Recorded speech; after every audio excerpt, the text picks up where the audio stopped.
Okay, so I just stumbled upon this OS tutorial that claims you can create your own operating system from scratch. Like, isn't that wild? Wait, really?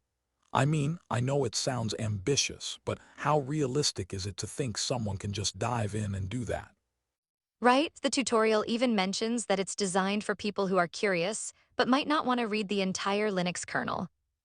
That's a smart approach. But I wonder, without diving into the theory, how will learners actually grasp the core concepts? Exactly, it seems like the tutorial encourages Googling concepts, so it's like you're learning as you go, which is pretty cool. I see the appeal, but doesn't that make it a bit haphazard? Like, what if you miss something crucial? True, it could lead to gaps in understanding, but the tutorial does emphasize that the why is as important as the how. Oh, that's good. Context is key. But I wonder how they handle complex topics like memory management or interrupt handling. Well, they promise to take it step by step, starting from the boot sector. It'll be interesting to see how they break that down. And they mentioned moving from assembly to C, right? That's a significant leap.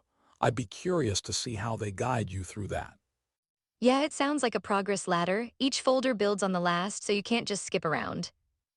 I get that approach, but what about the potential confusion with assembly language? Isn't that a steep learning curve? For sure, it could be daunting, but I think the tutorial might help demystify it a bit by providing concise examples. Concise examples are great, but I worry they might oversimplify complex ideas. What if learners end up missing nuances? That's a valid concern. It's a balancing act between accessibility and depth. They really need to nail that. And there's the issue of outdated content. The tutorial is labeled as abandoned, which could lead to issues with relevance. Good point, but they do provide links to other, more modern resources. It's like a stepping stone, right? Totally. Still, it makes me think about the importance of up-to-date information in tech education.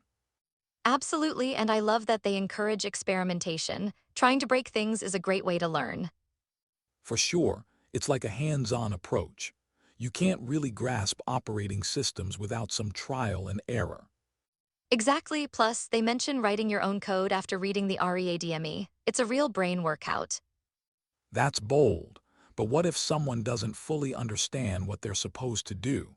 That could lead to frustration. True, but I think that's part of the process. Figuring things out is part of learning. It could build resilience. I like that perspective. If they get stuck, they can always jump back and review the earlier lessons. Exactly, and it's nice that they've already completed so many foundational tasks, like basic screen output and keyboard input. That's impressive. It shows some progress, but it's still a long way to go with tasks like memory management. And let's not forget writing a file system. That's no small feat, but it's exciting to think about the end product. Right? And they hint at even more ambitious projects, like a GUI or networking. That could get really complex. But think about the satisfaction. Creating something functional from scratch could be incredibly rewarding. For sure, but I keep circling back to the tutorial's abandonment. Can you really rely on it to be a complete learning resource? That's a tough sell, honestly. It might be a good starting point, but learners should seek additional resources. Exactly. And that's a key takeaway. Always look for multiple sources, especially when learning something technically demanding. Definitely, it's interesting how this tutorial puts the onus on learners to actively fill in the gaps in their knowledge. And maybe that's the beauty of it. It encourages independence and self-directed learning, which are crucial skills. I like how you framed that. It's like a pathway to not just learning OS design, but also cultivating problem-solving skills. Exactly. So maybe the lack of updates isn't all bad if it inspires learners to take charge of their own education. Great point. It makes me wonder how many other learning resources out there are ripe for a fresh perspective. Oh, for sure. Exploring old projects can be a treasure trove for innovation if approached with the right mindset. So true, it reminds me of old programming books that are in desperate need of updates but still have valuable insights. Yes, it's about finding that balance between classic knowledge and modern practices. Such a fascinating discussion. I know, right? And it really highlights how learning is an evolving journey, especially in tech. Absolutely.